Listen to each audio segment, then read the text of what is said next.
ಅಂತ ಒಂದು ಘಟನೆ ಮೈಸೂರಿನ ಉದಯಗಿರಿ ಪೊಲೀಸ್ ಸ್ಟೇಷನ್ನಲ್ಲಿ ನಡೆದಿದೆ. ಯಾವ ಮತಾಂಧ ಮುಸ್ಲಿಮರು ಪೊಲೀಸ್ ಸ್ಟೇಷನ್ ಅಂದರೆ ಕಾನೂನನ್ನು ಕಾಪಾಡೋ ಅಂಥದ್ದು. ಆ ಕಾಕಿ ಡ್ರೆಸ್ಸು, ಆ ಪೊಲೀಸರ ಹ್ಯಾಟು, ಪೊಲೀಸರ ದಂಡ ಏನಿದೆ, ಇದನ್ನು ಕಂಡ್ರೆ ದೊಡ್ಡ ದೊಡ್ಡ ರಾಜಕಾರಣಿಗಳಿರ್ಬೋದು, ಸಿನಿಮಾ ನಟರಿರ್ಬೋದು, ಸೆಲೆಬ್ರಿಟಿ ಅವರೇ ಭಯ ಬೀಳ್ತಾರೆ. ಅಂಥದ್ರಲ್ಲಿ ಇವರು ಕಿಡಿಗೇಡಿಗಳು ಭಯ ಬೀಳದೆ 1,000 ಜನನ ಕಲ್ಲು ಮಚ್ಚು ಎಲ್ಲ ತಗೊಂಡು ಉದಯಗಿರಿ ಪೊಲೀಸ್ ಸ್ಟೇಷನ್ ಮೇಲೆ ಹಲ್ಲೆ ಮಾಡಿ ಅಸಹಾಯಕರಾಗಿ ಪೊಲೀಸರು ನಿಂತಿದ್ದ ಘಟನೆಯನ್ನು ನನ್ನ ಕಣ್ಣು ಮುಂದೆನೇ ನಾನು ನೋಡಿದ್ದೀನಿ. ನಾನು ಸನ್ಮಾನ್ಯ ಪ್ರತಾಪ್ ಸಿಂಹ ಅವರು, ನಮ್ಮೆಲ್ಲ ಮುಖಂಡರುಗಳು, ನಮ್ಮ ಶಾಸಕರು ನಾವೆಲ್ಲ ಬಂದು ಪೊಲೀಸರಿಗೆ ಆತ್ಮಸ್ಥೈರ್ಯ ತುಂಬುವಂಥ ಕೆಲಸವನ್ನು ಅವತ್ತು ನಾನು ಮಾಡಿದ್ದೀನಿ. ಯಾಕಂದರೆ ಅವತ್ತು ಪೊಲೀಸರು ಏನಾನ ಮುಂಜಾಗ್ರತಾ ಕ್ರಮ ತೆಗೆದುಕೊಂಡಿಲ್ಲ ಅಂದರೆ ಇಡೀ ಪೊಲೀಸ್ ಸ್ಟೇಷನನ್ನೇ ಬೆಂಕಿ ಹಚ್ಚಿ ಸುಟ್ಟಾಕುವಂಥ ಪ್ರಯತ್ನ ಮಾಡಿದರು. ಯಾಕೆಂದರೆ ಹುಬ್ಳಿಯಲ್ಲಿ ಮಾಡಿ ಅಭ್ಯಾಸ ಇದೆ ಇವರಿಗೆ, ಇದೇನು ಹೊಸದಲ್ಲ. ನಾವು ಆತ್ಮಸ್ಥೈರ್ಯವನ್ನು ತುಂಬಿದರೆ ಅವತ್ತು ಪೊಲೀಸರು ನಮಗೆ ಮಾತು ಕೊಟ್ಟಿದ್ದರು. ಸುಮಾರು 1000ಕ್ಕೂ ಹೆಚ್ಚು ಜನ ಬಂದಿದ್ದಾರೆ, ಅವ್ರ ಮೇಲೆಲ್ಲ ಕ್ರಮ ತೆಗೆದುಕೊಳ್ತೀರಿ, CCTV ಕ್ಯಾಮ್ರಾದಲ್ಲಿ ಎಲ್ಲ ಸರಿಯಾಗಿದೆ ಅಂದರು. ಆದರೆ ಇದುವರೆಗೂ ಬಂದಿರುವಂಥದ್ದು ಕೇವಲ 16 ಜನ ಮಾತ್ರ. ಅದು ನಿನ್ನೆ 1-2 ದಿನದಿಂದ ಮೇಯ್ನ್ ಅಪರಾಧಿ ಏನಿದ್ದಾನೆ, ಭಾಷಣ ಮಾಡಿ ಪ್ರಚೋದನೆ ಮಾಡಿದಂಥದ್ದು, ಕೋಮು ದ್ವೇಷವನ್ನು ಮಾಡಿದಂಥವ್ರು, ಅವ್ರನ್ನು ನಿನ್ನೆ 2 ದಿನದಿಂದ ಬಂಧಿಸಿದ್ದಾರೆ. ಪರಮೇಶ್ವರ್ ಅವರು ಬಂದು ಸ್ಟೇಷನ್ಗೆ ಹೋದ್ಮೇಲೆ ಬಂಧಿಸೋ ಅಂಥದ್ದೇ ನಿಂತೋಗ್ಬಿಟ್ಟಿದೆ, ಯಾರನ್ನೂ ಬಂಧಿಸ್ತಾನೇ ಇಲ್ಲ.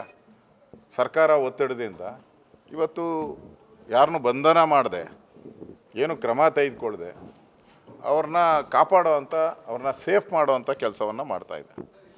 ಮತ್ತು ನಾನು ನೋಡ್ತಾ ಇದ್ದೀನಿ ಕೆಲವು ಅಧಿಕಾರಿಗಳು ಅವ್ರಿಗೆ ನೀವು ತಲೆ ತಪ್ಪಿಸ್ಕೊಳ್ಳಿ, ಬೇಲೆಲ್ಲ ಆದಮೇಲೆ ಬನ್ನಿ, ಈ ಥರದ್ದೆಲ್ಲ ಅವ್ರಿಗೆ ಚಿತಾವಣೆ ಮಾಡ್ತಾ ಇರೋದು ಕೂಡ ನಾವು ಕೇಳಿದ್ದೀರಿ. ಅಂದರೆ ಒಂದು ರೀತಿ ಇಡೀ ಸರ್ಕಾರ ಓಟ್ಗೋಸ್ಕರ, ವೋಟ್ ಬ್ಯಾಂಕ್ ಪಾಲಿಟಿಕ್ಸ್ಗೋಸ್ಕರ ಒಂದು ರೀತಿ ಇಸ್ಲಾಮೀಕರಣ ಮಾಡುವಂಥದ್ದಕ್ಕೆ ಹೊರಟಿದೆ. ಈಗ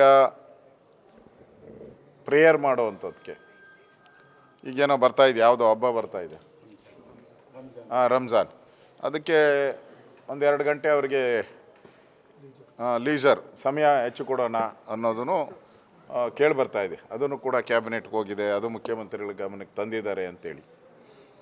ಹಿಂದೆ ಟಿಪ್ಪು ಜಯಂತಿ ಮಾಡಿದ್ರು, ಯಾರೂ ಟಿಪ್ಪು ಜಯಂತಿನ ಕೇಳಿರಲಿಲ್ಲ. ಟಿಪ್ಪು ಜಯಂತಿ ಮಾಡಿ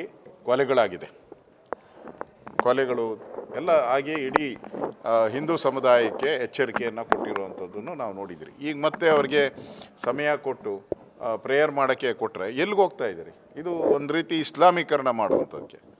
ಸಿದ್ದರಾಮಯ್ಯನವ್ರಿಗೆ ಟಿಪ್ಪು ಸಂಸ್ಕೃತಿ ಅಂತ ಹೇಳಿದ್ರೆ ಅವ್ರಿಗೊಂಥರ ಮೈ ಮೇಲೆ ದೆವ್ವ ಬಂದಂಗೆ ಆಗೋಗ್ತೈತೆ, ದೆವ್ವದ ಬಂದ ರೀತಿ ಆಟಾಡ್ತಾರೆ.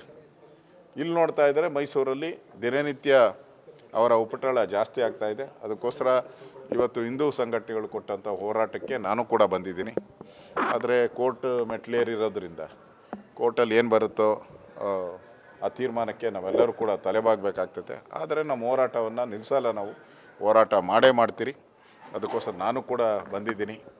ಒಟ್ಟಾರೆ ಈ ಸರ್ಕಾರ ಕಳೆದ 2 ವರ್ಷದಲ್ಲಿ ಅವ್ರು ನಡೆದಿರೋವಂಥ ರೀತಿ, ಮೊನ್ನೆನೂ ಕೂಡ ಬೆಂಗಳೂರಲ್ಲಿ ಇದೇ ರೀತಿ ಜನ ಭಯೋತ್ಪಾದಕರ ಥರ ಓಡಾಡೋ ಅಂಥ ಈ ಮುಸ್ಲಿಂ ಜನ ಏನಿದ್ದಾರೆ, ಕೆಲವರು ಮಚ್ಚು ಲಾಂಗ್ಗಳನ್ನ ಹಿಡ್ಕೊಂಡು ರೋಡಲ್ಲೆಲ್ಲ ಓಡಾಡಿರೋದನ್ನು ನೋಡಿದ್ದೀರಿ.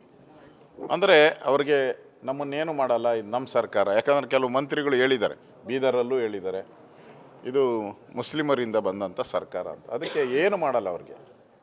ಅದರಿಂದ ಒಂದು ರೀತಿ ಇಡೀ ಸರ್ಕಾರ ಇಸ್ಲಾಮೀಕರಣ ಮಾಡೋಕ್ಕೆ ಹೊರಟಂಗೆ ಕಾಣಿಸ್ತಾ ಇದೆ. ಇದನ್ನು ಖಂಡಿಸ್ತೀರಿ, ಯಾವುದೇ ಕಾರಣಕ್ಕೂ ನಾವು ಆಗಕ್ಕೆ ಬಿಡಲ್ಲ. BJP ಇದರ ವಿರುದ್ಧ ಹೋರಾಟವನ್ನು ಮಾಡ್ತೀರಿ. ನಾವೆಲ್ಲ ಹಿಂದೂ ಸಂಘಟನೆಗಳಿಗೆ ನಮ್ಮ ಬೆಂಬಲ ಕೊಡ್ತೀರಿ. ಯಾವುದೇ ಕಾರಣಕ್ಕೂ ಕಾನೂನನ್ನು ಕೈಗೆತ್ಕೊಂಡಂಥ ಈ ಕಿಡಿಗೇಡಿಗಳಿಗೆ ಮಟ್ಟ ಹಾಕಿಲ್ಲ ಅಂದರೆ ಮುಂದೆ ಈ ರಾಜ್ಯಕ್ಕೆ ದೊಡ್ಡ ಗಂಡಾಂತರ ಬರೋದಿದೆ. ಅದರಿಂದ ನಾವು ಈ ಹೋರಾಟವನ್ನು ಮುಂದುವರಿಸ್ತೀರಿ. ನಾನು ಇವತ್ತು ಬಂದಿದ್ದೀನಿ ಈ ಪ್ರತಿಭಟನೆಗೆ, ಆದರೆ ಇನ್ನೂ ಸಮಯ ಕೋರ್ಟಿಂದ ಫೈನಲ್ ಆದೇಶ ಬರಬೇಕು. ನಂದು ಬೆಂಗಳೂರಲ್ಲಿ ನಮ್ಮ ಅಶ್ವಥ್ ನಾರಾಯಣ್ ಅವರು ಉಪಮುಖ್ಯಮಂತ್ರಿ ಅವ್ರ ಸಹ ಒಂದು ಕಾರ್ಯಕ್ರಮ ಇದೆ, ಇದ್ರದ್ದು ಒಂದು ನಿಜ ಸತ್ಯ ವಿಶ್ವ ಹಿಂದೂ ಪರಿಷತ್ ಅವರು ಮಾಡ್ತಾ ಇರೋವಂಥ ಒಂದು ಕಾರ್ಯಕ್ರಮ ಇದೆ. ಅದಕ್ಕೋಸ್ಕರ ನಾನು ಅಲ್ಲಿಗೆ ತೆರಳಬೇಕಾಗಿರೋದ್ರಿಂದ ನನ್ನ ಈ ಪ್ರತಿಭಟನೆಯನ್ನು ನಾವು ಮುಂದುವರಿಸ್ತೀರಿ. ನಾನು ಕೂಡ ಈ ಪ್ರತಿಭಟನೆಯಲ್ಲಿ ಪಾಲ್ಗೊಂಡಿದ್ದೀನಿ. ಕಾರ್ಯಕ್ರಮಕ್ಕೆ ಹೋಗ್ಬೇಕಾದ್ರಿಂದ ತೆರಳ್ತಾ ಇದ್ದೆ. ಸರ್, ಈ ಒಂದು ಶಾಂತಿಯಿಂದ ಇದ್ದಾರೆ, ಆದರೆ ಬಿಜೆಪಿ ರಾಜಕೀಯ ಮಾಡ್ತಿದ್ದಾರೆ ಪ್ರಕರಣ ಇಟ್ಕೊಂಡು ಅಂತೇಳಿ ಕಾಂಗ್ರೆಸ್ನವರು ಆರೋಪ ಮಾಡ್ತಾರೆ. ಶಾಂತಿ ಅಂತ ಇದ್ದಿದ್ರೆ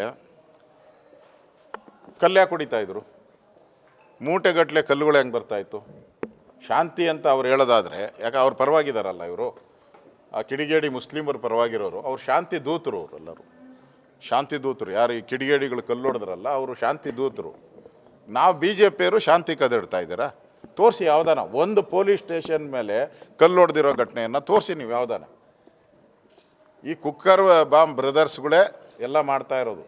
ಈ ಕುಕ್ಕರ್ ಬಾಂಬ್ ಬ್ರದರ್ಸ್ಗಳು ಸಣ್ಣ ಸಣ್ಣ ಮಕ್ಕಳಿದಾರಲ್ಲ, ಡಿ ಕೆ ಶಿವಕುಮಾರ್ ಹೇಳಿದಲ್ಲ ಸಣ್ಣ ಸಣ್ಣ ಮಕ್ಕಳು ಅಂತ, ಆ ಸಣ್ಣ ಸಣ್ಣ ಮಕ್ಕಳಿಂದನೇ ಇವತ್ತು ಇಷ್ಟು ಮತಾಂಧ ಕೆಲಸ ಆಗ್ತಾ ಇರೋದು. ಅದರಿಂದ ಬಿ ಜೆ ಪಿಯವರು ಅಲ್ಲ ಹಚ್ತಾ ಇರೋದು, ಕಾಂಗ್ರೆಸ್ ಅವರೇ ಹಚ್ಚಿ ಬಿಡ್ತಾವ್ರೆ. ಇದಕ್ಕೆ ಹಚ್ಚಿ ಈ ಗಲಭೆ ಮಾಡಿ ಮುಸ್ಲಿಮರನ್ನು ವೋಟ್ ಬ್ಯಾಂಕ್ ಮಾಡ್ಕೊಳೋಕ್ಕೆ ಏನು ಬೇಕೋ ಅಷ್ಟು ಕುತಂತ್ರವನ್ನು ಮಾಡ್ತಾ ಇದ್ದಾರೆ.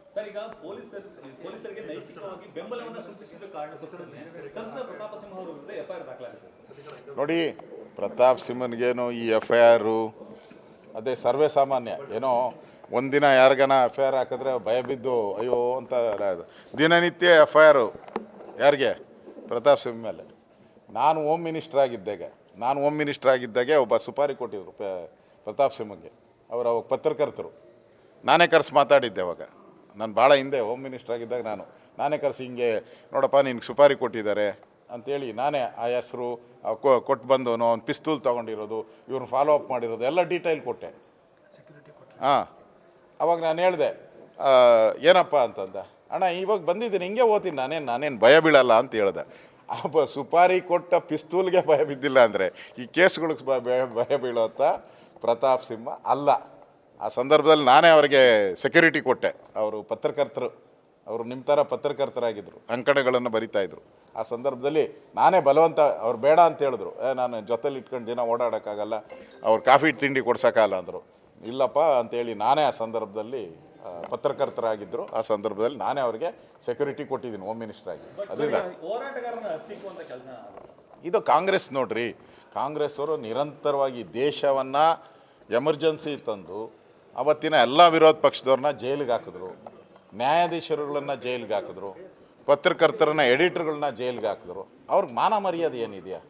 ಕಾಂಗ್ರೆಸ್ ಅವ್ರಿಗೆ ಪ್ರಜಾಪ್ರಭುತ್ವದಲ್ಲೂ ಮಾನ ಮರ್ಯಾದೆನೇ ಇಲ್ಲ. ಅವ್ರಿಗೆ ಉಳಿಸ್ಕೊಳ್ವೆ, ಪ್ರಜಾಪ್ರಭುತ್ವದಲ್ಲಿ ಗೌರವನೇ ಇಲ್ಲ ಅವ್ರಿಗೆ, ಕಾಂಗ್ರೆಸ್ ಅವ್ರಿಗೆ. ಸರ್, ಈಗ ಯಾರೋ ಒಬ್ಬ ಕಿಡಿಗೇಡಿಗಳು ಮಾಡೋದು ತಪ್ಪಿಗೆ ಇಡೀ ಒಂದು ಸಮುದಾಯನ ದೂಷಿಸೋದು ಎಷ್ಟರ ಮಟ್ಟಿಗೆ ಸರಿ ಅಂತ? ಯಾವ್ದು ಹೇಳ್ತಾ ಇದ್ದೀರಾ? ಈ ಘಟನೆಗೆ ಯಾರೋ ಕಿಡಿಗೇಡಿಗಳು ಒಂದಿಬ್ಬರು ಮಾಡೋದಂತ ಇದಕ್ಕೆ ಇಡೀ ಕಿಡಿಗೇಡಿಗಳು ನೋಡ್ರಿ, ಸಮುದಾಯನ ದ್ವೇಷ ಮಾಡೋದು ಎಷ್ಟು ಸರಿ? ಈ ಕಿಡಿಗೇಡಿಗಳು ಈಗ ರಾಮನ ಬಗ್ಗೆ ಇಲ್ಲೇ ಯಾರೋ ಮೈಸೂರಲ್ಲಿ ಅವನು ಯಾವನೊಬ್ಬ ಯಾವಾಗೂ ಬಡ್ಕೊಂತಾನೆ, ಭಗವಾನ್ ಬಡ್ಕೊಂತಾನೆ ಇರ್ತಾನೆ. ನಾವು ಯಾವ್ದಾನ ಪೊಲೀಸ್ ಸ್ಟೇಷನ್ ಕಲ್ಲು ಹೊಡೆದಿದ್ದೀವಿ ತೋರಿಸ್ರಿ, ಇಂಥವ್ರು ಇದ್ದೇ ಇರ್ತಾರೆ. ಈಗ ಮಾಡಿದ್ಮೇಲೆ ಅವನ ಮೇಲೆ ಕ್ರಮ ಆಗಿದೆ, ಅರೆಸ್ಟ್ ಮಾಡಿದ್ದಾರೆ, ಕೋರ್ಟ್ ಬೇಲ್ ಕೊಟ್ಟಿದೆ ಅವ್ರಿಗೆ. ಕಾನೂನು ಪ್ರಕಾರ ಏನು ಮಾಡಿದ್ದಾರೆ.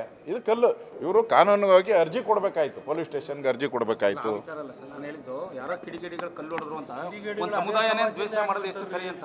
ಸಮುದಾಯ ನೋಡ್ರಿ, ನಾನು ಹೇಳ್ದಲ್ಲ ಪುಂಡ ಮುಸಲ್ಮಾನರು ಅಂತಲೇ ಹೇಳಿರೋದು. ನಾನು ಎಲ್ಲ ಮುಸಲ್ಮಾನರು ಅಂತ ಹೇಳಿದ್ದೇನೆ. ನಾನು ಪುಂಡ್ರು ಯಾರಿದ್ದಾರೋ ಅವ್ರ ಬಗ್ಗೆನೇ ನಾನು ಹೇಳಿದ್ದೀನಿ.